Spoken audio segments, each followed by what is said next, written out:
Bonjour et bienvenue à Mémoire vivante. Aujourd'hui, je reçois Marcel Fournier, petit-fils d'Eudore Fournier. Eudore Fournier était un homme prospère qui a créé une entreprise familiale dans le domaine du cuir et de la chaussure. Bonjour, Monsieur Fournier. Comment allez-vous?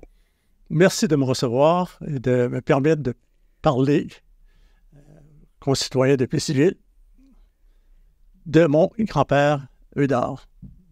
Votre grand-père paternel. Paternel. Eudore, c'est un prénom rare.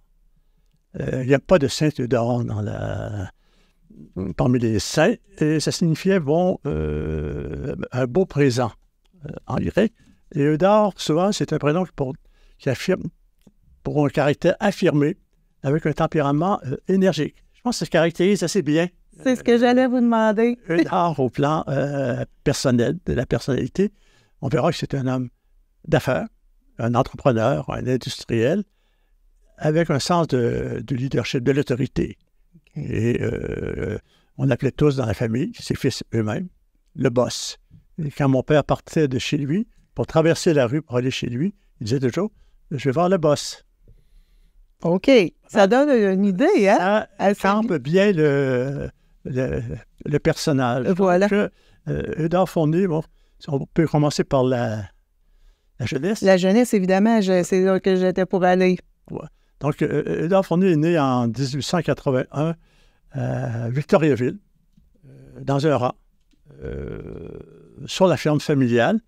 Il est un des derniers nés d'une famille qui comprend de nombreux enfants, et dès 5 ou 6 ans, il fréquente une petite école dans le rang, et il aide aussi aux travaux sur la ferme. Mais il n'y restera pas très longtemps. Et à l'âge de 12 ans, en 1885, il part à Victoriaville et s'embauche comme aide-bricotier. Il portait, qu'on appelait l'oiseau, l'instrument rudimentaire qui servait à monter les briques. Et c'était pour la construction du couvent des dames de la congrégation de Victoriaville. Et rapidement, il va se faire remarquer par la mère supérieure qui va demander au boucher de l'institution de prendre le jeune Fournier sous son bras, presque dans une certaine mesure, au service, disons, et de lui enseigner le débitage et la vente de la viande.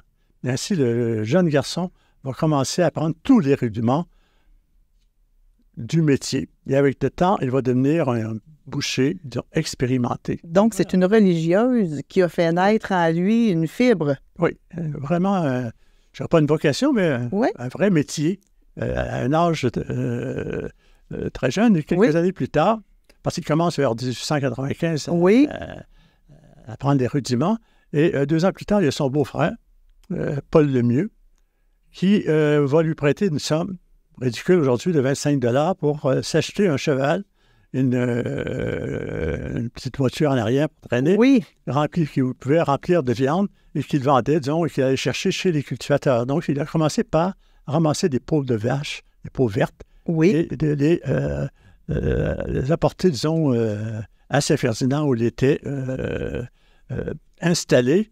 Et qu'est-ce qu'il faisait avec ces peaux-là? Il les revendait. OK. Pour des tanneries. OK. Et qui pouvaient les utiliser, disons, par la suite. Tandis que, lui se rendait finalement, à ce moment-là, il s'est installé finalement à un endroit où il n'y a pas de boucher, à Saint-Ferdinand d'Halifax. Et il va ouvrir une boucherie auquel va se joindre une épicerie. Et c'est là qu'il va faire la connaissance aussi de sa première femme, Émilie Gingras, qu'il va épouser à l'âge de 18 ans. Et le couple aura 9 enfants, dont 2 mourront en bas âge. Donc, c'était quand même une boucherie-épicerie où les 2 conjoints... Le couple. Le couple... est en affaires ensemble. De la boucherie et de la vente de la viande, des peaux, faisait un peu de boucherie, disons, commerciale.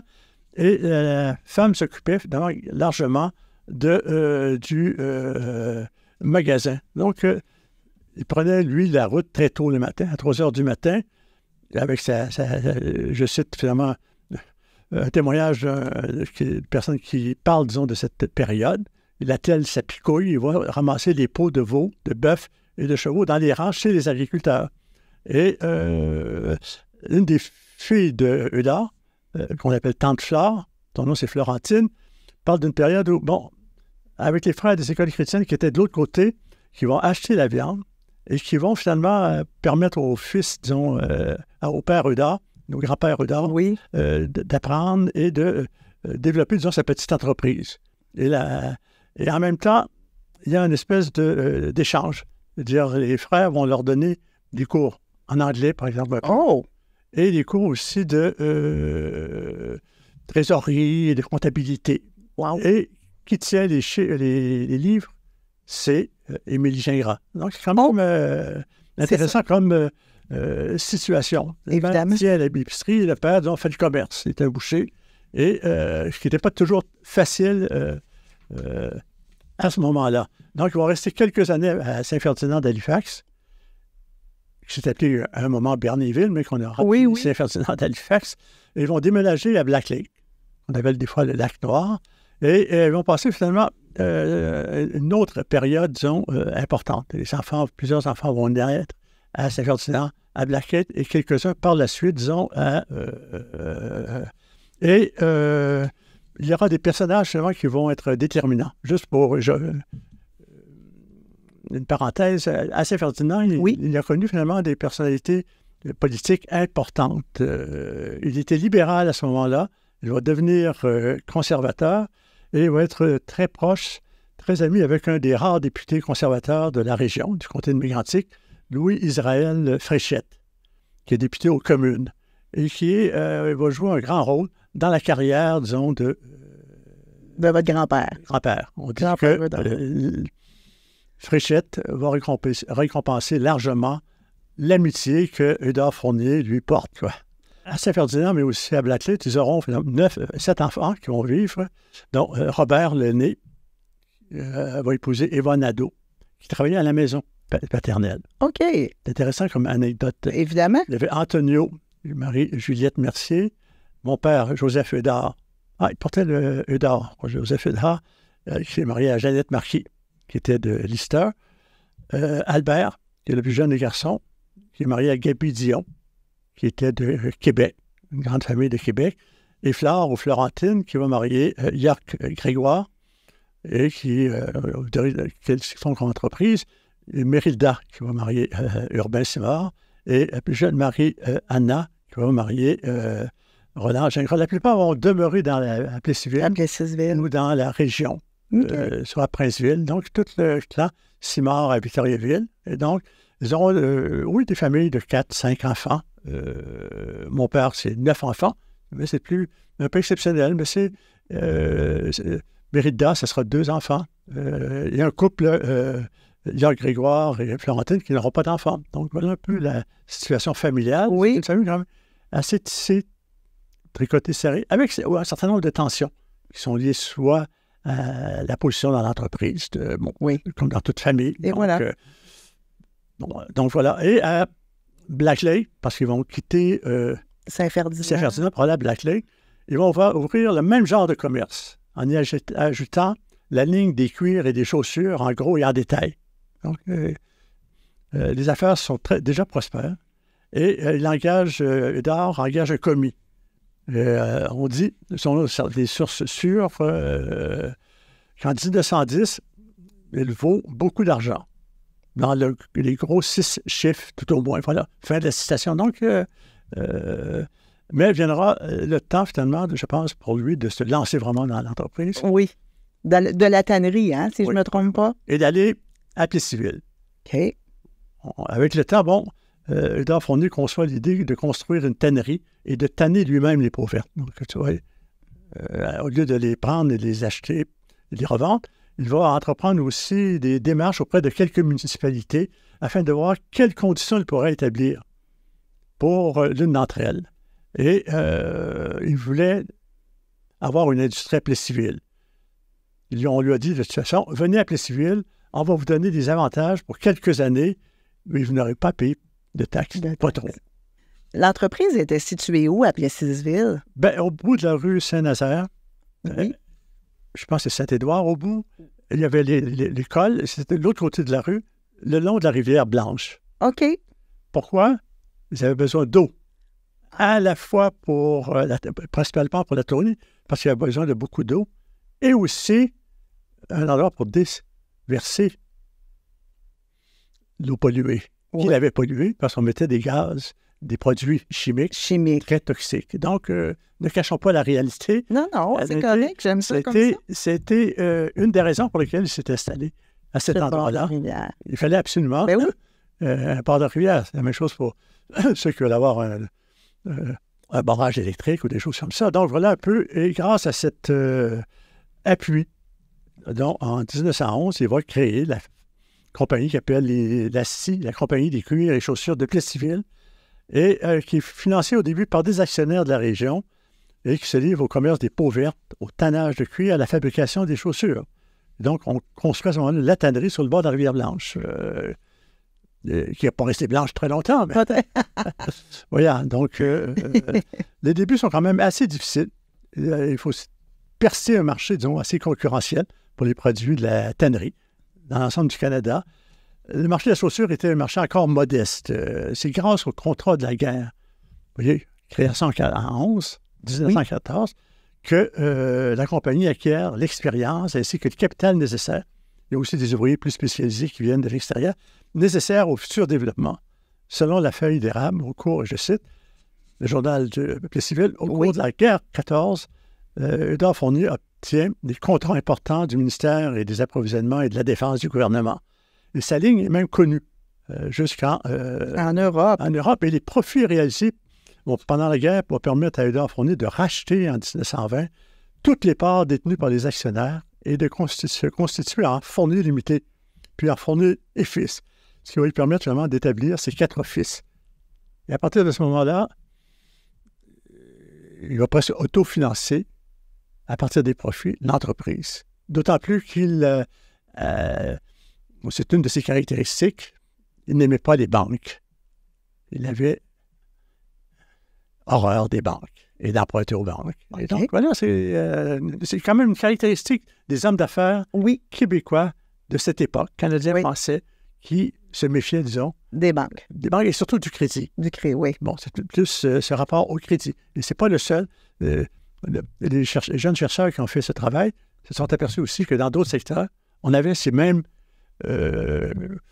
pratiques, disons, économiques. Donc, les enfants, les 4 des fils vont compléter après les études à Saint-Ferdinand ou à Blacklead une éducation pour des études, vont poursuivre des études commerciales au Collège de Victoriaville et parfaire, disons, leur connaissance de la langue anglaise par des séjours prolongés en Ontario. Albert, qui était le plus jeune, selon ce que m'a dit son fils Yves, est allé étudier à Windsor, en Ontario. À une époque, c'était le Assumption College. Il deviendra l'université de Windsor, donc il était un peu plus mieux formé en anglais. Oui. Et le jeune Albert aurait, lui, préféré devenir chimiste. Mais les pressions familiales ne lui ont pas permis. Vous voyez un peu le contexte de la situation. C'est vrai que, bon, ces bottines de guerre vont être un élément important. Et un peu plus tard, il y aura aussi les chaussures pour les religieuses, qui sera aussi des contrats extrêmement importants, et qui sont liés aussi à des interconnaissances, soit au plan politique, au plan fédéral, soit même au plan politique ou religieux, au plan québécois. Là. Ça jouait beaucoup, disons, ces interrelations. Juste une anecdote, si on regarde certaines de ces photos, vous allez voir, il y a une photo de toute la famille. Je pourrais rappeler, disons, les noms, disons, des membres, disons, de la famille, de fratrie. Donc, toute la famille, bon, il y a une photo, disons, de Eudore, on le voit, avec une moustache, et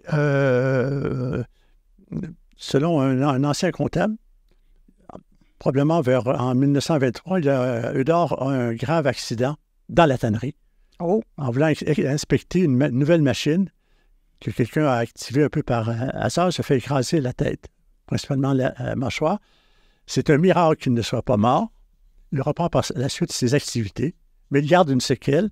Sa bouche demeure, on va dire, croche, de travers, toujours la bouche. Il a laissé pousser sa moustache pour camoufler quelque peu ce handicap. Donc, on était toujours surpris de voir le grand-père avec sa bouche un peu de travers, mais c'est lié à cette... C'était un accident. Bon, et c'est probablement, on dit, un miracle.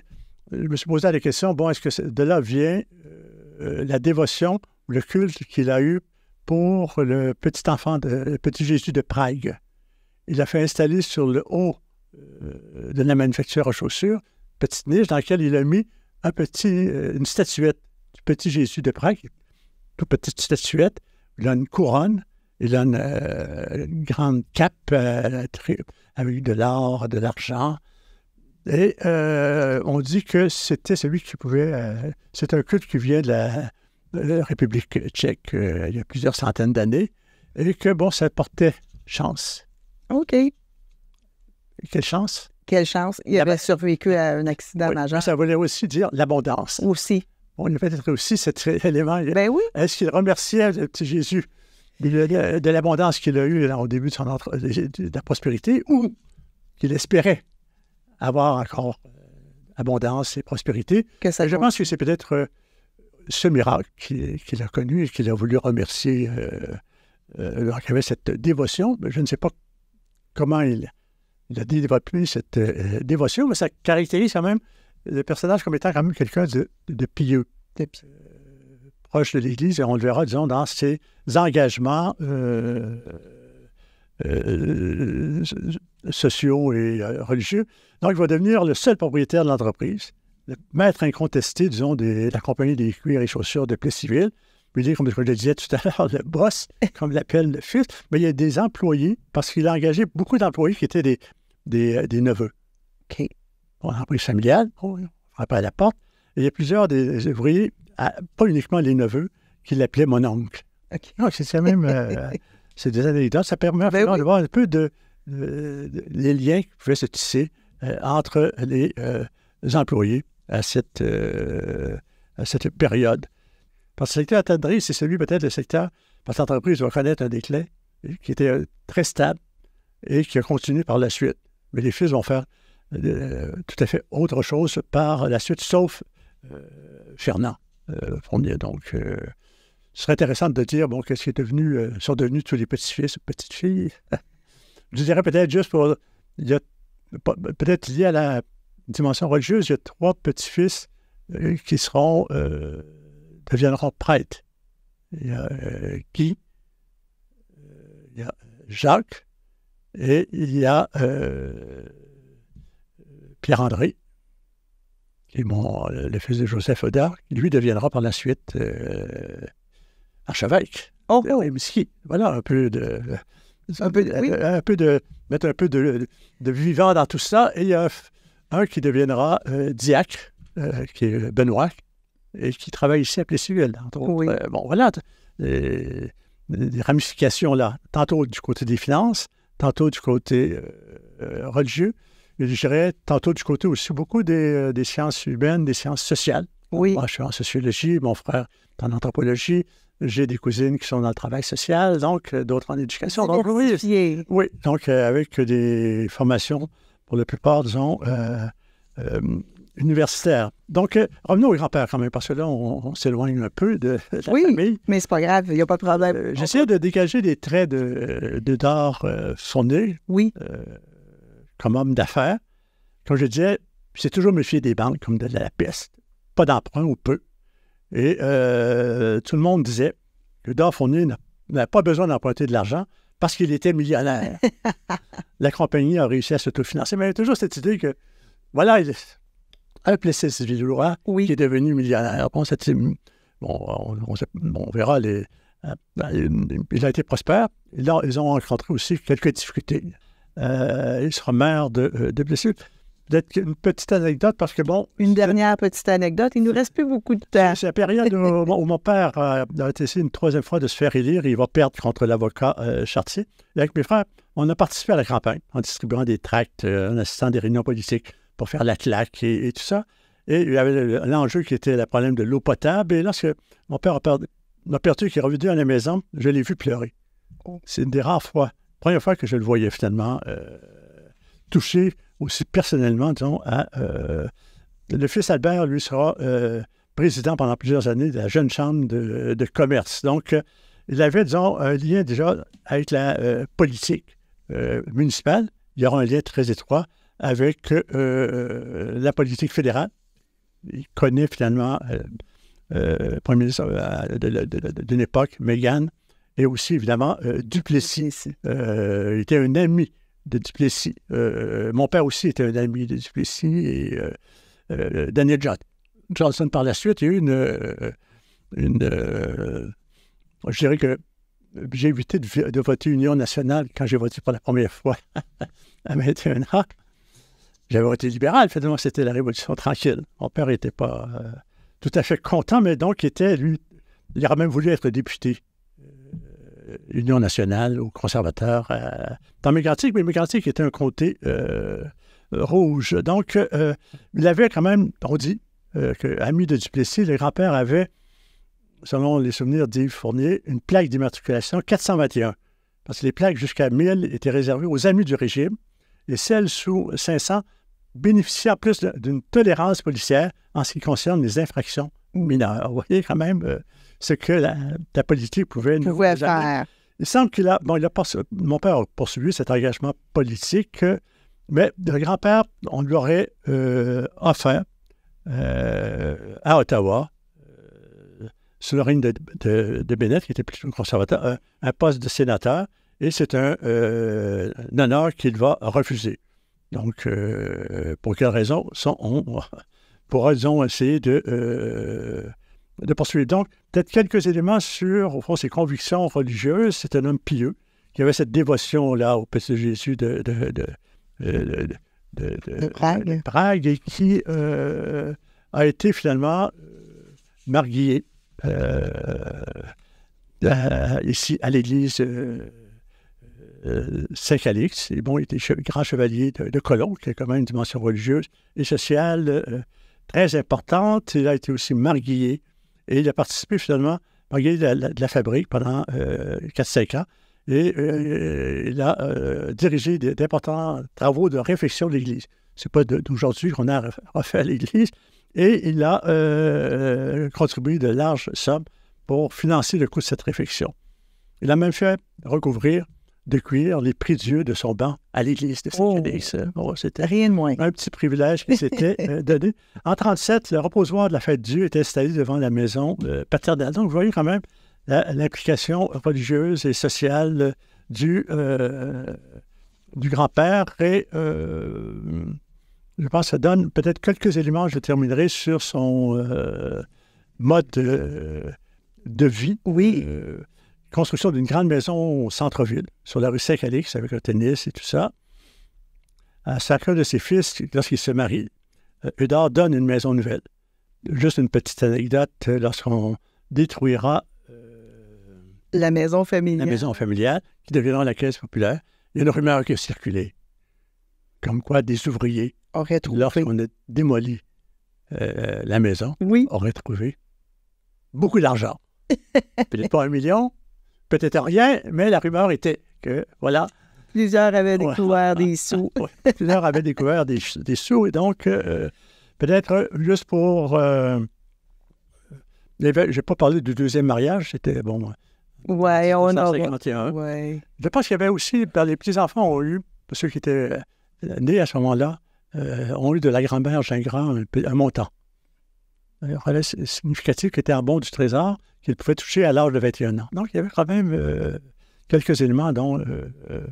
donc, il y a quand même un déclin dans les années 50, c'est déjà difficile au niveau de la chaussure et du cuir. Au Canada, les années 60 surtout, ils mettent la chaussure et ça va toucher, évidemment, c'est la concurrence avec l'étranger.